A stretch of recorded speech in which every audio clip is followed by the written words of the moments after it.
Okay. Hilchos Tefillin Chofei Vov, page 65. In Poga, we discussed this many times. In Poga b'shel rosh tchila. Accidentally, you took out the shel rosh from the bag first.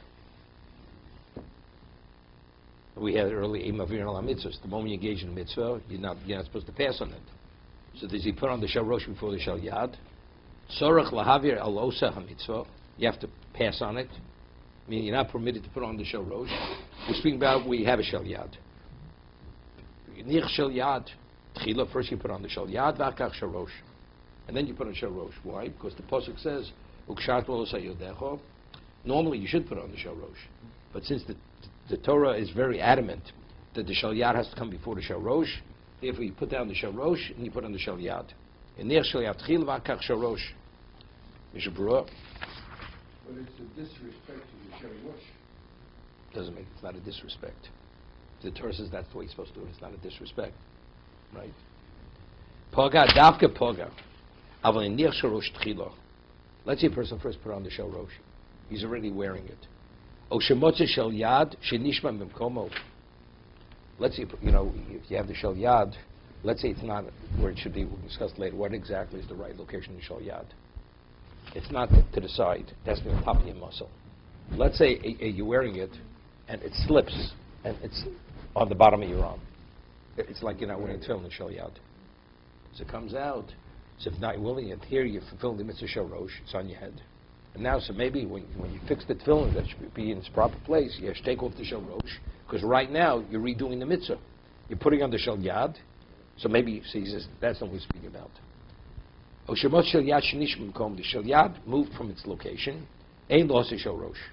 One doesn't have to take off the shel rosh. The maidhavav, what happened. V'yimar lahonech shel yad al b'koba. So what you do, you should correct it to make sure that the shel yad is at its proper place. Others argue, no. That if the shel yad slips, you have to take off the shel rosh, fix the shel yad, because that's the order. Yishcholkim, ayin be'er alocha. See the be'er alocha. Lahavir. What's the reason why over here it's not considered mavir and lamitzvahs? Why do you put the shel rosh down and put the shel yad? Kevon dechsid b'kro beforish. The yod code, since it's explicit in the pasuk that the shel yad is put on before the shel rosh. We're not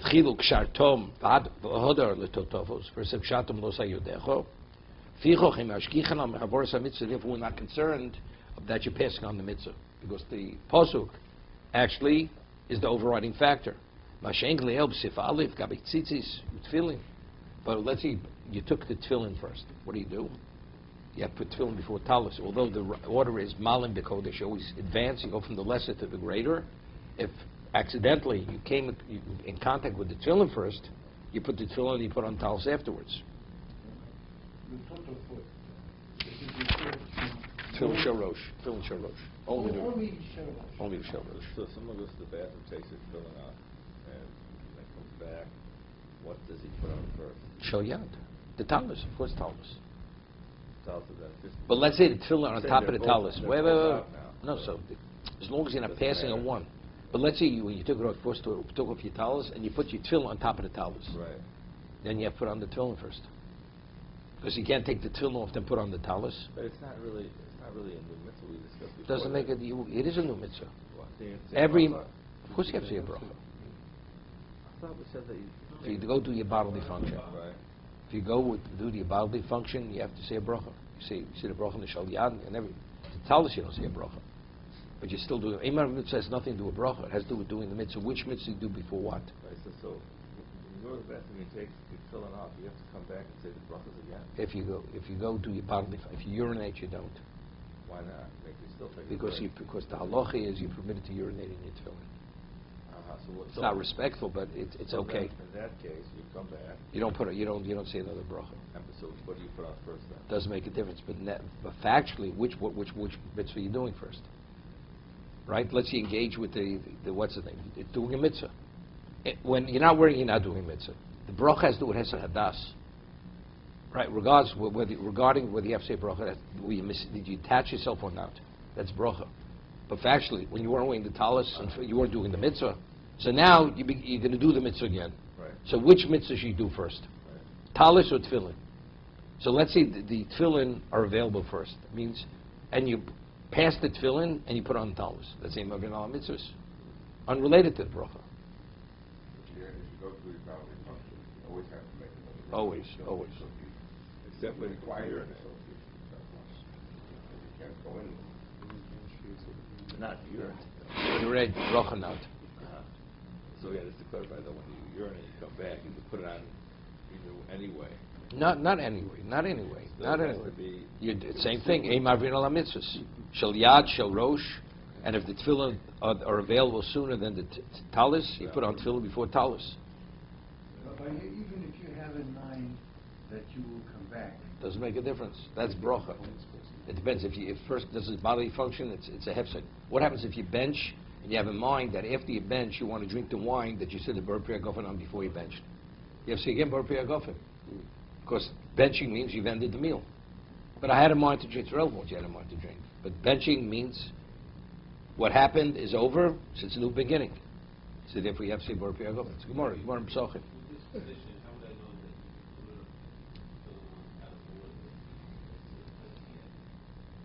Because factually, you're wearing both. You're wearing the shel yad and shel rosh, right?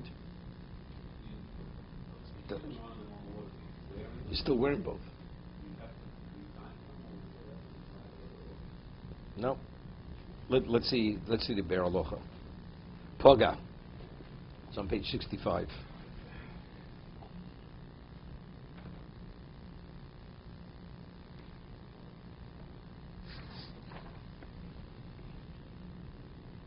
See, this has, let's say a person realizes it's a shel yad's puzzle. Right? See, only puts on the shel rosh, he doesn't put on the shel yad. And then afterwards he's going to borrow a shel yad from somebody after he finishes davening. So when he borrows the shel yad from the person who finished davening, does he have to take off the shel rosh before he puts on the shel yad? The answer is no. It's only when you put on the tefillin, the kshartom uletotofos. But let's say there is no shel yad. Of course you put on the shel rosh. Separate mitzvah.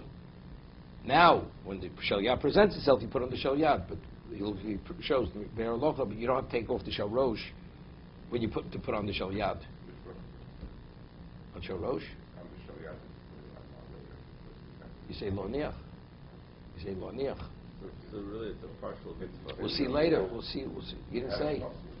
So you didn't say anything to shel yad. You didn't say anything. We'll see later. We'll see later. If you have one shel rosh, you say two brachos on the shel rosh. You say lo niach, and you say al mitzvahs. So if you just have a lula, According to the Ramah. you just have a lula, you don't have an esrog, you say bracha. No, because it's not a mitzvah. There's a mitzvah separately to it, a shel rosh. There's no Shel mitzvah Yad to take and one Shel Rosh. species. Shel Yad and Shel Rosh are two different mitzvahs. Two mitzvahs. Fill two mitzvahs. Even though like Sfardim say only one bracha on both. Let's see. We'll talk about it. Poga. Mishna Berura Tefillin posuk ataz. Kam simin tov reish peidal sifkot dalid. Lo kabut ravam. V'etiko agon Reb Kiva Eger b'chidusha v'chein. Posuk pri megodim. Chein mukal chorem divri agro sham besof. Simin tov reish peidal sham besof. Sif gimel. Shinu al din ramon. Mishum de mashgich mechanoko. Lo kosav tam habud ram tatzu shuva moger avrom. Second. Yeah. Shma minot tefillin im ova v'niach shel rosh ein tzorch lesalko. He's speaking. Let's say a person went put on the shel rosh. He did the wrong thing. He passed on the shel yad, put on the shel rosh. Does he have to take off the shel rosh and then put on the shel yad? Barz Chaver isi shebetzadei lipso kavud raham mishum lechatchila osa aveiro v'ovar al ma she'omru d'chol shebeini necho yushtayim.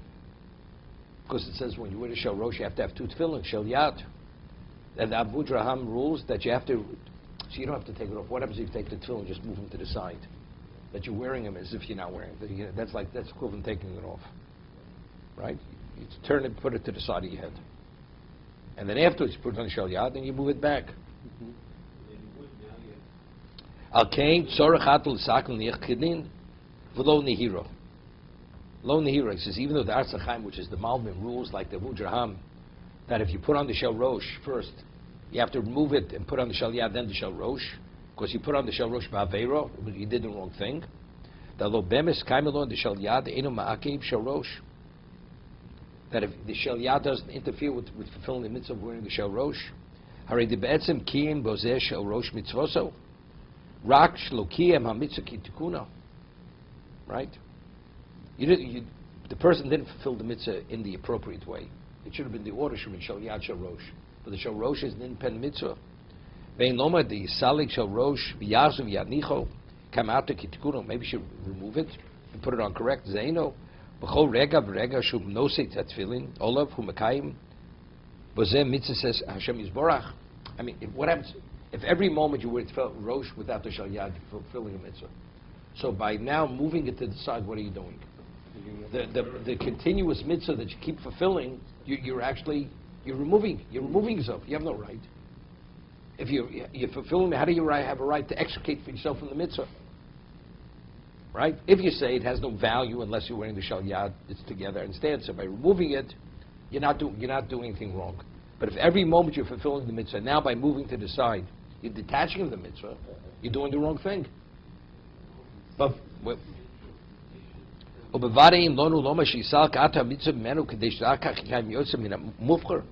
everybody agrees it's a mitzvah min ha-mufchar. It's more perfect when you do it in the order shel yad shel rosh. But if it's a question of passing on a mitzvah altogether, that you're fulfilling the mitzvah now, you're not going to fulfill the mitzvah. Definitely not.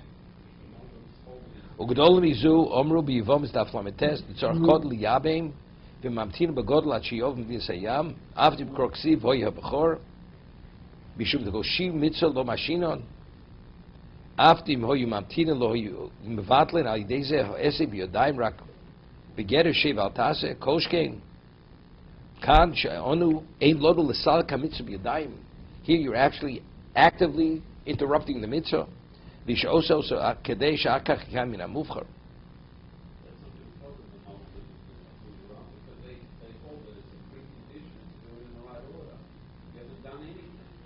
See, the Vujaram uses the term l'chatchila osa aveiro. There was a sinful aspect. The Torah says that's the order. So doing differently, that's called aveiro. He's saying doing it differently, it's not called aveiro. You didn't do it on the optimum level.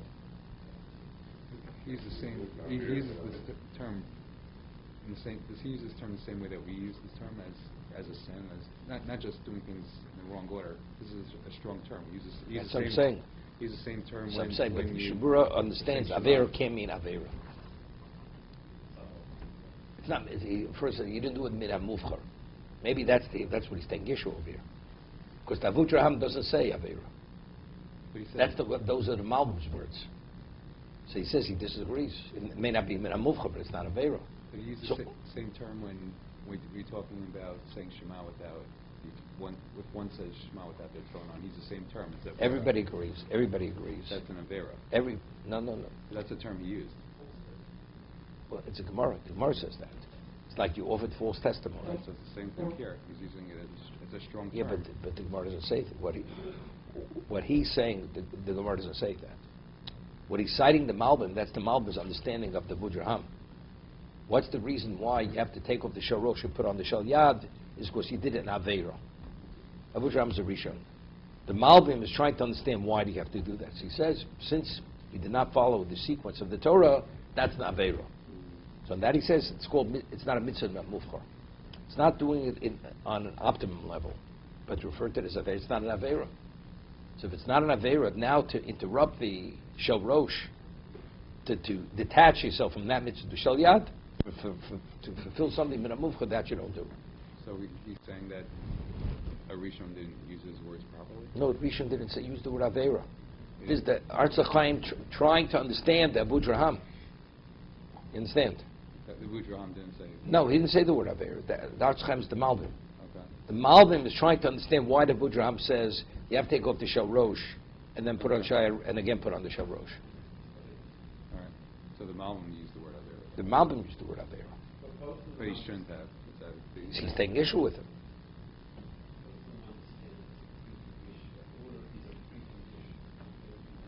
Yeah, but everybody agrees, post facto.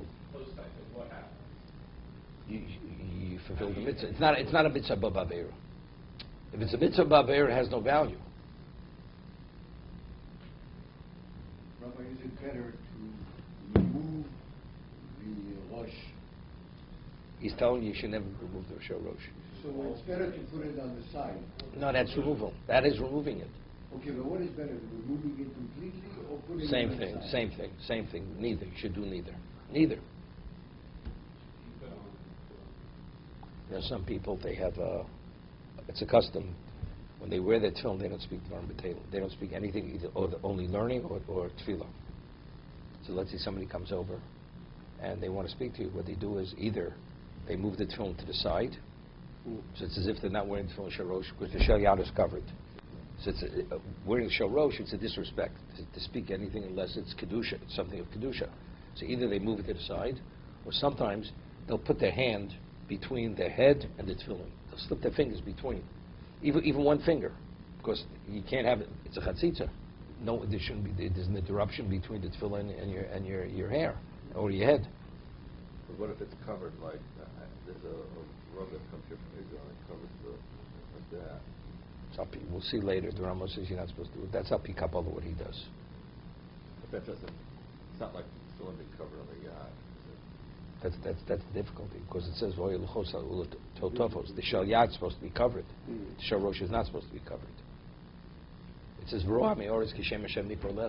says when the nation world will see the Shem Hashem, which is tefillin shel rosh, if it's covered, they don't see anything. So it's V'roa me'oretz kishem Hashem nikra lecha. To be continued. When you have the